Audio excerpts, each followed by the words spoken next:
대부분이 컨퍼런스를 함께 하셨으니까요. 우리 컨퍼런스 전부터 또 컨퍼런스 기간에 불렀던 그 선한 능력으로라는 찬양 기억하시나요?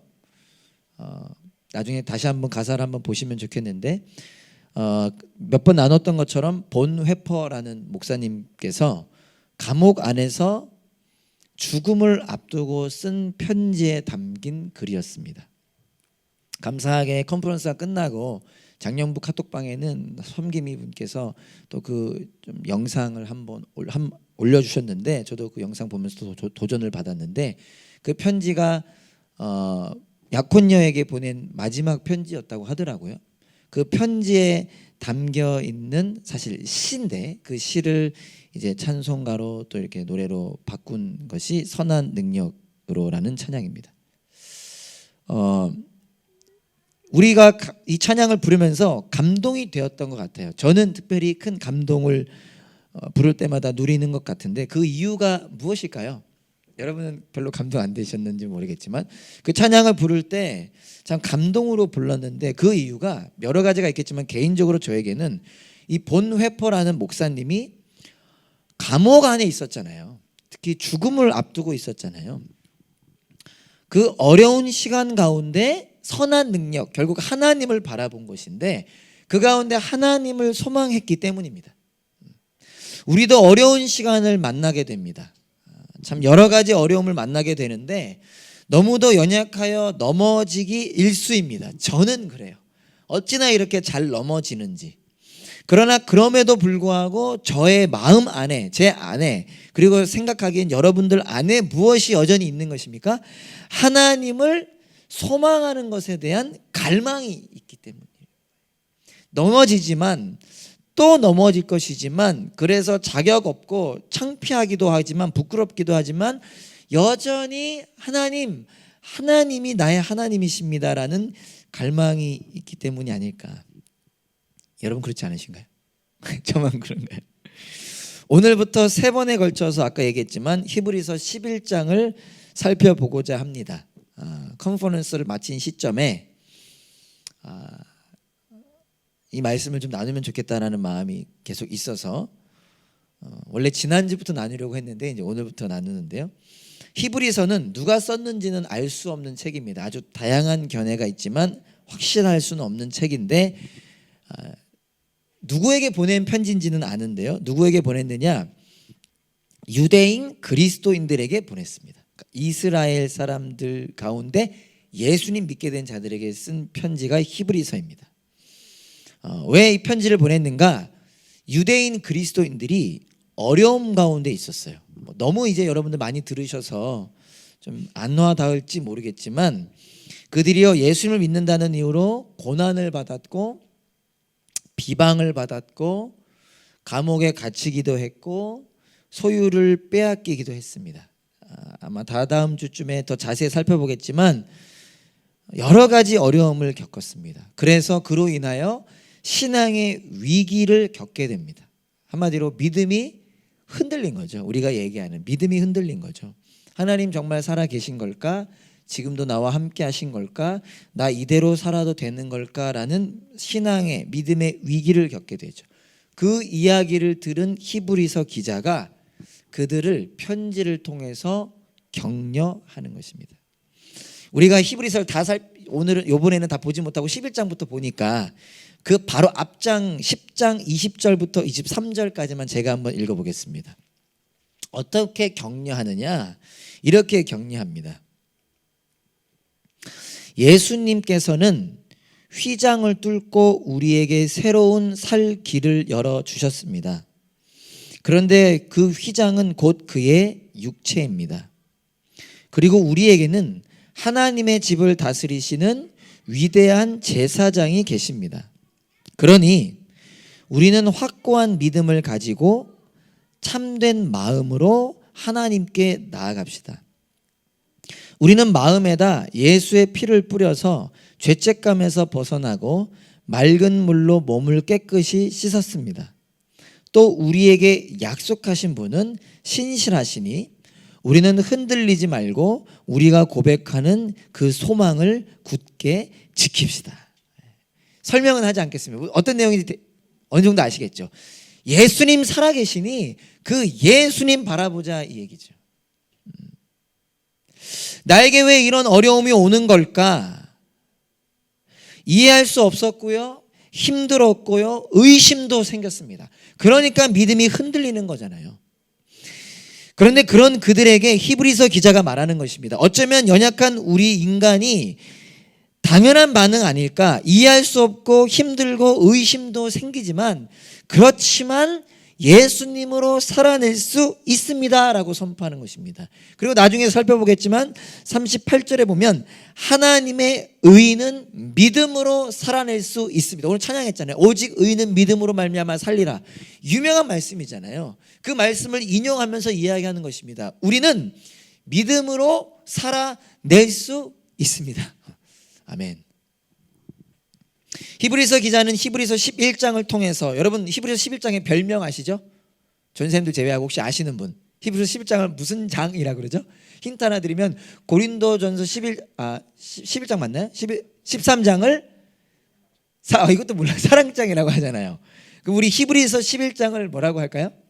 자, 여기서는 존쌤님 이제 좀 기다려보세요. 제드가 의미심장한 웃음을 보이면서 옆에 분들을 쳐다보고 있습니다. 네, 이렇게 지나갈게요. 히브리서 11장을 소위 믿음장이라고 하죠. 믿음장.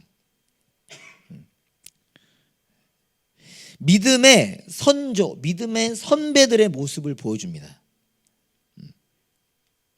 뭐 때문에요? 격려하려고, 그들을 도전하려고, 그들을 위로하려고, 그들을 일으켜 세우려고 선조들의 모습을 보여주는데요. 그들이 어떤 믿음을 가졌고 그 믿음으로 어떻게 인내하며 살았는지를 보여줍니다. 우리가 기억해야 될 것은 대단하고 특별한 몇 사람의 이야기가 아니에요. 아브라함, 모세 대단한 건 맞지만 사실 대단하고 특별한 몇 사람의 이야기가 아니라 어떤 이야기입니까? 이제 우리가 살아가야 할 모습, 길로서 제시되는 이야기입니다. 그래서 히브리서 11장을 살펴보면서요, 제가 여러분들과 함께 기도하기 원하며 소망하는 것은, 기대하는 것은 우리도 그렇게 믿음으로 살아가기를 소망하는 것입니다. 아멘. 그러니까 이미 그렇게 살고 있다면, 더 그렇게 살지 못하고 있다면 다시 믿음으로 살기를 소망하는 시작이 되기를 소망합니다. 우리 옆 사람 한번 격려합시다. 믿음으로 살아냅시다. 상당히 어색하죠? 오늘 본문을 통해서 히브리서 기자는요, 먼저 믿음이 무엇인지를 설명합니다. 좀 딱딱할 수 있겠지만 아침이라 눈빛이 초롱초롱하신데요, 집중해서 한번 보면 좋겠습니다. 특별히 우리 제드도 잘 한번 들어주세요. 먼저 믿음이 무엇인지를 설명하는데요, 기억해야 될 것은 무엇이냐? 이게 믿음의 전부는 아닙니다. 그래서 어떤 학자들은 주석을 보면 믿음의 정의는 아니다, 근데 믿음의 본질이다 이렇게 얘기하는, 저는 이 표현이 어렵더라고요. 그러니까 무슨 말이냐, 이게 믿음의 전부는 아니라는 거. 믿음은 다양하게 이렇게 표현할 수 있습니다. 그 한 부분이에요. 특별히 아까 제가 얘기했던 그 배경을 이해하면서 들으시면 되는 건데, 자, 오늘 히브리서 11장에서는 믿음을 뭐라고 설명하느냐, 1절 다시 한번 보겠습니다. 대부분 외우실 수도 있는 말씀인데 사실 어떤 내용인지는 좀 설명하기 어려울 수 있는 거죠. 한번 다시 볼게요. 믿음이 뭐냐? 믿음은 바라는 것들의 확신이요, 보이지 않는 것들의 증거입니다. 어떤 의미인지 아시겠죠? 근데 설명은 좀 하기는 어렵죠. 간단하게 제가 한번 더 얘기해 보겠습니다. 여기서 바라는 것이라는 것은 히브리서의 문맥을 통해서 이해해야 되는데, 전체를 봤을 때 여기서 바라는 것은 신앙생활을 처음 시작하신 분들은 좀 어려울 수 있겠지만 다시 나중에 알려드리고, 하나님께서 약속하신 것이 이루어지는 것입니다. 그러니까 어떻게 보면 영원한 하나님의 나라, 그분과의 영원한 삶, 예수님의 다시 오심, 천국, 이런 것들을 생각하시면 돼요. 하나님께서 약속하신 것이 이루어지는 거예요. 그걸 바라는 거예요. 그러니까 다시 말하면 하나님의 약속입니다. 하나님의 약속의 성취, 그게 바라는 것이에요. 이거 잘 들어야 돼요. 안 그러면 이제 딴소리합니다. 그리고 하나 더 우리가 보기를 원하는 것은 확신이라는 단어인데, 성경을 펼치신 분들은 확신 위에 숫자 써 있고 밑에 각주 보면 보통 실상, 실체, 보증이라고 써 있어요. 그래서 개역 개정이 익숙한 분들은 믿음은 바라는 것들의 실상이요라고 외우고 있습니다. 의미가 넓어요. 근데 크게 두 가지라서 개역 개정은 그 앞에 거, 세번역은 그 뒤에 거를 표현하고 있는 겁니다. 확신이라는 뜻과 함께 뭐가 있다고? 실상, 실체, 보증. 어렵죠. 이런 뜻이 있습니다. 자, 그렇게 해서 제가 바꿔서 말해볼게요. 믿음은 하나님의 약속의 실상, 확신이요, 하나님의 약속의 증거입니다. 다시 한번요. 믿음은 하나님의 약속의 실상, 확신이요, 하나님의 약속의 증거입니다. 풀어서 말씀드릴게요. 믿음은 하나님의 약속이 실제가 되게 하는 거라는 거예요. 믿음이 뭐냐?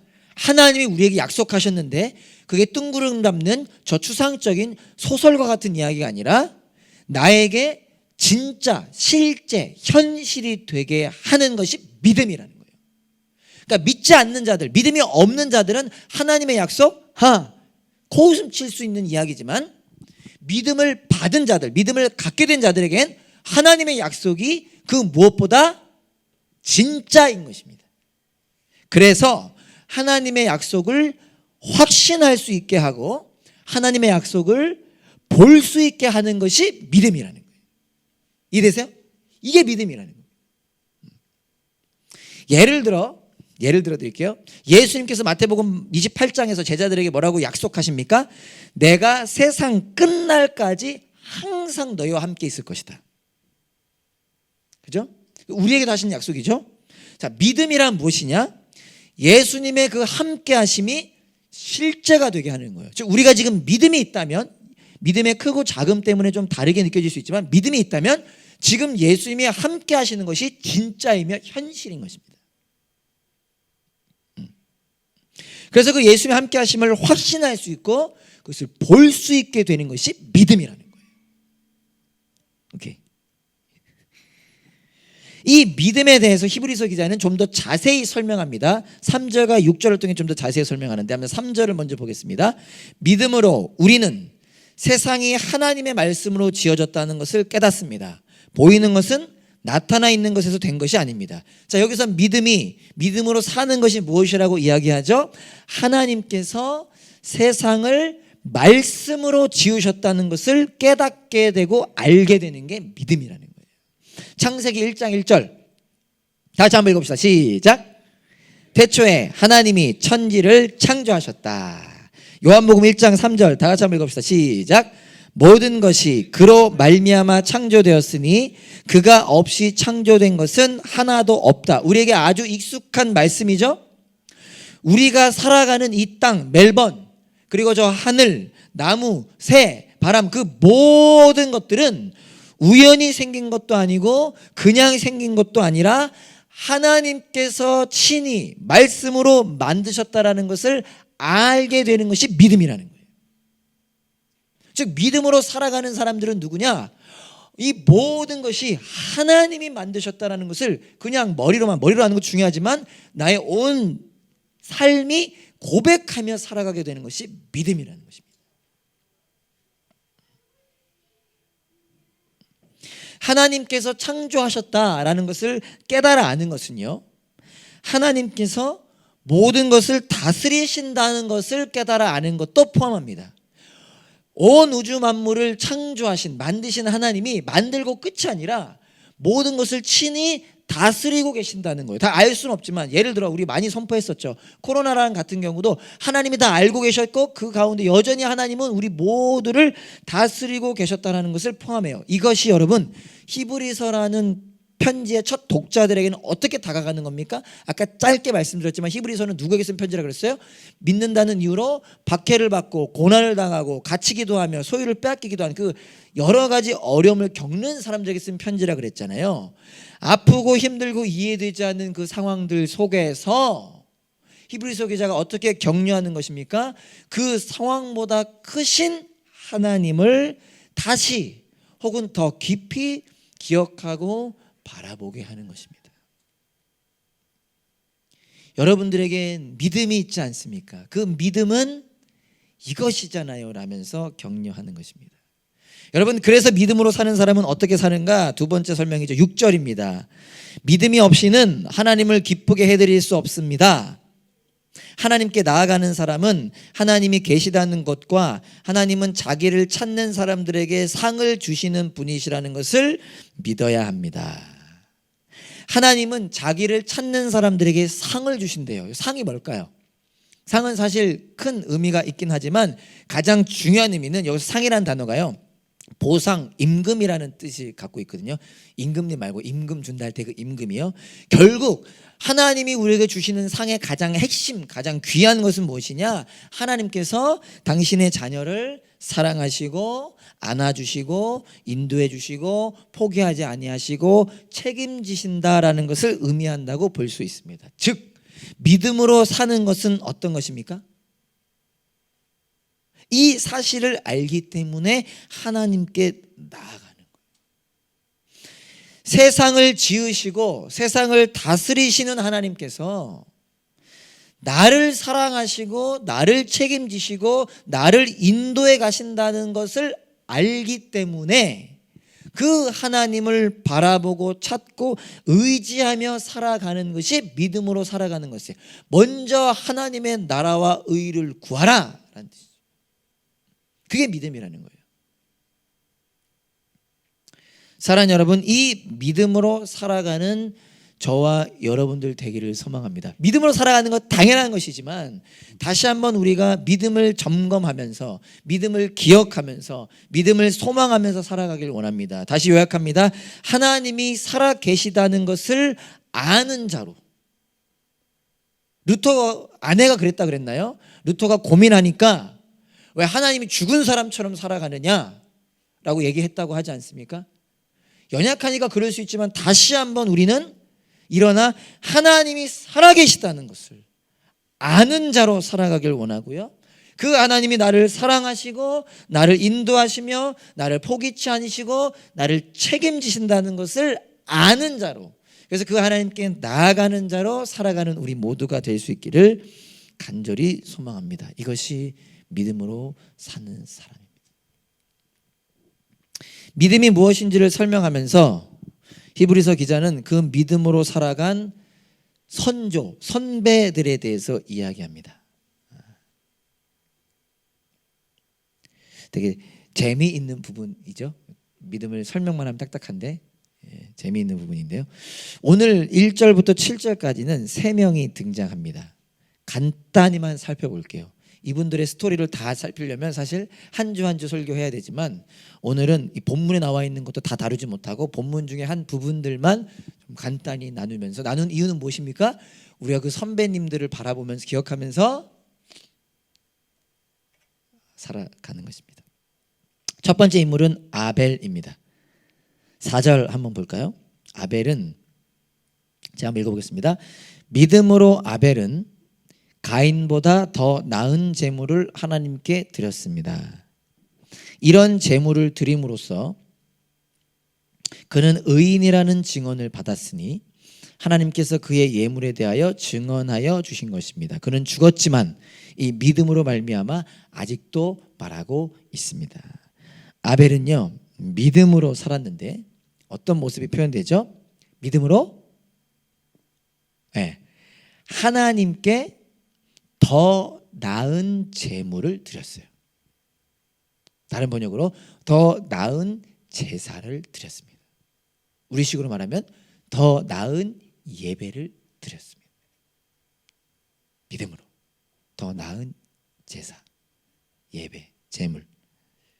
더 나은 제물을 드렸다는 것이 구체적으로 무엇을 의미하는지는 알 수 없습니다. 여기에 대해서 다루자면 좀 제법 긴데요. 그러나 오늘 본문에서 아벨이 믿음으로 제물을 드렸고 그로 인해 의인이라는 인정을 받았다라는 표현을 통해서 우리가 알 수 있는 것은, 더 나은 제물을 드렸다는 것은 하나님에 대한 올바른 마음을 갖고 있었다는 것을 의미한다고 볼 수 있습니다. 아벨은 양으로, 그리고 형인 가인은 곡식으로 제사를 드렸죠. 근데 창세기에 보면 뭐라고 표현되느냐? 아벨과 그의 예물은 받으시고 가인과 그의 제물은 받지 않으셨다라고 표현되듯이, 우리가 알 수 있는 것 분명한 사실 한 가지는 그는 하나님 앞에 올바른 마음을 갖고 있었다는 것입니다. 아벨이 어떤 상황 속에서 그렇게 살았습니까? 아벨은 형 가인의 위협 가운데 있었습니다. 가인이 어떻게 하죠? 동생 건 받으시고 자기 건 받지 않으셨다는 사실에 가인은 화가 났고 얼굴빛이 달라졌어요. 그리고 결국 동생을 들로 데리고 나가서 죽이기까지 했습니다. 물론 제사 후에 나타난 모습이긴 하지만 제사 전에도 그와 비슷한 모습으로 살아가지 않았을까 우리가 쉽게 예상할 수 있을 것입니다. 그럼에도 불구하고 아벨은 어떻게 한 거예요? 하나님을 예배할 수 있었습니다. 믿음으로 하나님을 예배할 수 있었고 예배했습니다. 여러분 어떤 상황 가운데 계십니까? 특별히 최근에 한국 갔다 오신 분도 계신데 너무나 감사했습니다. 한국에서도 꾸준히 성경 통독을 통해 말씀 붙잡는 걸 보면서 감사했는데, 흔히들 쉽게 얘기하죠. 한국 가면 정신 못 차려. 뭐 멜번은 사실 다를까요? 다르지 않죠. 여러분 우리가 어떤 상황 가운데 있습니까? 그러나 우리가 어떤 상황 가운데 있다 할지라도 하나님이 우리에게 허락하신 믿음으로 우리는 하나님을 예배할 수 있고 또 예배해야 합니다. 두 번째 인물은 에녹입니다. 5절을 한번 볼까요? 믿음으로 에녹은 죽지 않고 하늘로 옮겨갔습니다. 하나님께서 그를 옮기셨으므로 우리는 그를 찾을 수 없었습니다. 옮겨가기 전에 그는 하나님을 기쁘게 해드렸다는 증언을 받은 것입니다. 에녹은 믿음으로 어떻게 살았다고 표현되느냐? 죽지 않고 하늘로 옮겨갔다. 이 짧은 5절 안에 옮겨갔다라는 표현이 계속 반복되고 있죠. 하늘로 옮겨갔습니다. 그런데 그 죽지 않고 하늘로 옮겨간 에녹을 뭐라고 표현하느냐? 옮겨가기 전에 그는 하나님을 기쁘게 해드렸다는 증언, 인정을 받았다라고 표현됩니다. 하나님을 기쁘게 해드렸다라는 인정을 받았다. 여기서 기쁘게 해드렸다라고 번역된 이 헬라어 단어가 누구누구와 함께 걷다라는 뜻을 가진 단어입니다. 누구누구와 함께 걷다. 즉 에녹은 어떤 사람이었어요? 우리 잘 알죠? 에녹 하면 기억하죠? 하나님과 함께 걸은 사람이에요. 하나님과 동행한 사람입니다. 그 창세기 5장에도 에녹을 뭐라고 소개합니까? 하나님과 동행한 사람으로 소개하죠. 그는 믿음으로 하나님과 동행한 것입니다. 자, 그런데 그런 에녹은 어떤 상황 속에서 그렇게 살았습니까? 아까 아벨도 그런 형의 위협 속에서 예배를 드렸던 것처럼 에녹은 어떤 상황 속에 있었느냐? 세상 사람 모두가 자기 마음대로 걸어 다닐 때 에녹은 하나님과 동행했다는 거예요. 제가 가져오진 않았지만 창세기 6장을 보면요, 하나님께서 세상을 가리켜 뭐라고 표현하시느냐? 사람을 지으셨음을 후회하셨다 그래요. 하나님께 후회는 없죠. 그만큼 마음 아파하셨다는 것입니다. 그 이유가 뭐냐? 세상이 죄악으로 가득 차 있고 사람들이 마음에 생각하는 모든 계획이 언제나 악했기 때문이래요. 우리는 그렇지 않잖아요. 사람들이 생각하는 모든 게 악했다는 거예요. 그럼 그들의 삶은 어떻겠습니까? 얼마나 악한 삶을 살았겠습니까? 그런데 그런 세상 사람들 속에서도 에녹은 어떻게 살았느냐? 하나님과 동행할 수 있었던 것입니다. 무엇으로요? 믿음으로. 믿음으로. 이게 지금 제일 중요한데 이거 모르시면 처음부터 믿음으로요. 믿음으로 에녹은 하나님과 함께 걸을 수 있었고요, 함께 걸었습니다. 여러분 우리도 창세기 6장과 별반 다를 바 없는 세상 속에 살고 있지 않습니까? 더 악한 세상일 수도 있지 않겠습니까? 얼마나 악합니까? 뉴스를 보면 얼마나 끔찍한 소식들이 하루에도 수십 번씩 올라오지 않습니까? 다 자기가 주인이 되어 자기 마음대로 살아가는 이 세상 속에 저와 여러분들은 하나님과 함께 걷는 삶을 살 수 있다는 것입니다. 무엇으로? 믿음으로. 그런 저와 여러분 되기를 소망합니다. 마지막입니다. 세 번째 인물은 노아입니다. 노아. 7절. 믿음으로 노아는 하나님께서 아직 보이지 않는 일들에 대하여 경고하셨을 때에 하나님을 경외하고 방주를 마련하여 자기 가족을 구원하였습니다. 이 믿음을 통하여 그는 세상을 단죄하고 믿음을 따라 얻는 의를 물려받는 상속자가 되었습니다. 노아는 믿음으로 어떻게 살았대요? 방주를 마련하여 자기 가족을 구원했대요. 방주. 많이 들어보셨죠? 노아가 만든 방주의 크기가 크다. 할렐루야. 대충 축구장 크기만 하다고 표현하죠. 대략 축구장만 하대요. 축구장이 얼마나인지 모르는 분들은 나중에 한번 보시면 되겠습니다. 그 방주를 대략 100년이 넘는 기간 동안 만들었다라고 보통은 이야기합니다. 축구장만한 크기의 배를 100년이 넘는 시간 동안 어떻게 그 일을 할 수 있었을까요? 오늘 본문은 말하기를 노아는 하나님을 경외했다라고 이야기합니다. 하나님께서 홍수가 있을 것이다, 홍수 심판이 있을 것이다 라고 말씀하셨죠. 근데 그 일은 아직 보이지 않는 일이었습니다. 적어도 방주를 만드는, 그 배를 만드는 기간 동안은 그 일은 일어나지 않았습니다. 그게 만약 100년이다 혹은 110년이라고 한다면 그 기간 동안 홍수는 있지 않았습니다. 내일은 비가 올까? 그 다음 날은 비가 올까?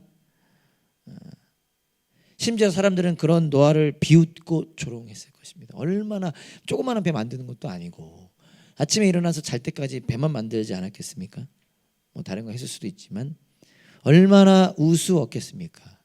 그러나 그런 세상 사람들 속에서 노아는 하나님을 경외했고 하나님을 바라보며 신뢰했고 그래서 하나님께 순종할 수 있었습니다. 사람들이 다 먹고 마시고 장가가고 시집가고 그러니까 다 자기들 할 일 할 때 노아는 하나님께 순종할 수 있었습니다. 여러분, 우리는 우리라도 있잖아요. 근데 노아는 아무도 없었습니다. 그러나 하나님께 순종할 수 있었습니다. 무엇 때문에요? 믿음으로 하나님께 순종할 수 있었고 순종했습니다. 여러분, 우리가 사는 세상도 노아가 사는 세상과 다를 바 없는 세상 아닙니까? 어쩌면 더 교묘하게 우리를 속이고 또 우리를 힘들게 하고 유혹하는 거. 너 그렇게 살아서 너만 바보 되면 어떡하려고 그래. 사람들 봐, 친구들 봐. 너 어떻게 살려고 그래? 라는 이야기들 속에서 우리는 믿음으로 하나님께 순종할 수 있고 순종해야 합니다. 말씀을 마치겠습니다. 우리도 이 믿음의 선조들처럼 믿음으로 살아갈 수 있습니다. 다시, 우리도 이 믿음의 선배님들처럼 믿음으로 살아갈 수 있습니다. 아멘. 히브리서 12장 2절 다 같이 한번 읽어봅시다. 히브리서 12장 2절 죄송합니다. 히브리 12장 2절 있나요 혹시? 없으면 제가 읽어드릴게요. 앞에 부분 딱 읽어볼게요. 시작. 믿음의 창시자요 완성자이신 예수를 바라봅시다. 아멘. 우리가 어떻게 믿음으로 살아낼 수 있느냐? 믿음의 창시자요 완성자이신 예수님. 다시 말하면 예수님이 믿음을 만드신 분이요 믿음을 완성하신 분이라는 거예요. 다시 말하면 예수님께서 우리에게 믿음을 주셨고 예수님께서 우리의 믿음이 자라나게 하신다는 겁니다. 예수님께서 우리에게 믿음을 주셨고 예수님이 우리의 믿음을 자라나게 하신다는 것입니다. 그 예수님이 선한 목자되어 지금도 우리를 인도하신다는 거예요. 그 예수님을 바라볼 때 좀 조심스러운 표현이지만 우리 안에 허락된 그 믿음이 작동하는 것입니다. 조심해서 이해하셔야 되지만 그 예수님을 바라보고 의지할 때 우리도 아벨처럼 예배하며 살아갈 수 있고요. 우리도 에녹처럼 함께 걸어가며 살아갈 수 있고요. 우리도 노아처럼 순종하며 살아갈 수 있다는 것입니다. 아멘. 그런 우리 모두가 될 수 있기를 간절히 소망합니다. 찬양합시다.